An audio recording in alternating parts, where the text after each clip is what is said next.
வினோதனுடைய இயக்கத்தில் அனிருத்தனுடைய இசையமைப்பில் விஜய், பூஜா, ஹெக்டோ, மமிதா பைஜு மற்றும் பலர் நடித்துள்ள ஜனநாயகன் படத்தினுடைய வெளியீடு எப்போ வரும் அப்படின்னு சொல்லி விஜயனுடைய ரசிகர்கள் ரொம்பவே ஆவலாக எதிர்பார்த்து காத்துட்டு இருக்கிறாங்க. இந்த ஜனநாயகன் திரைப்படம் இப்போ வெளியாக வேண்டிய ஒரு படம் இல்லை. இந்த படம் ஜனவரி மாதம் 9ஆம் தேதியே ரிலீஸ் பண்ணப்பட்டிருக்கணும். ஆனாலும் இந்த படத்துக்கான தணிக்கை சான்றிதழ் கிடைக்க இல்லை அப்படின்னு சொல்ற ஒரே ஒரு ரீசனுக்காக இன்றைக்கு வரைக்கும் வெளியிடப்படாமலே இருக்கிறது. ஓகே, விஜய் தமிழ்நாட்டுக்கே முதலமைச்சர் ஆயிட்டாரு. தமிழ்நாட்டுக்கே முதலமைச்சர் ஆகியும் கூட தணிக்கை வாரியம் இந்த படத்துக்கான சான்றிதழை இன்றைக்கு வரைக்கும் வழங்காமல் இருக்கிறது ஒரு பெரும் ஆச்சரியத்துக்கான விடயமாகவே இருக்கிறது.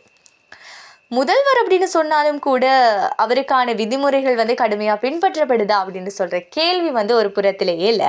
மறுபுறத்துல தணிக்கை சான்றிதழ்களை பெறுவதற்கு விஜயனுடைய தரப்பிலிருந்து ஏதாவது யோசிக்கிறாங்களா என்ற கேள்வி எழுது.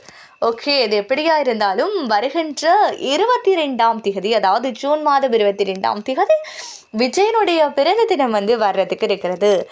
இந்த திகதியிலாவது ஜனநாயகன் படத்தினுடைய அறிவிப்பு வருமா அப்படின்னு சொல்லி விஜயனுடைய ரசிகர்கள் ரொம்பவே எதிர்பார்ப்போட காத்திருக்கிறாங்க.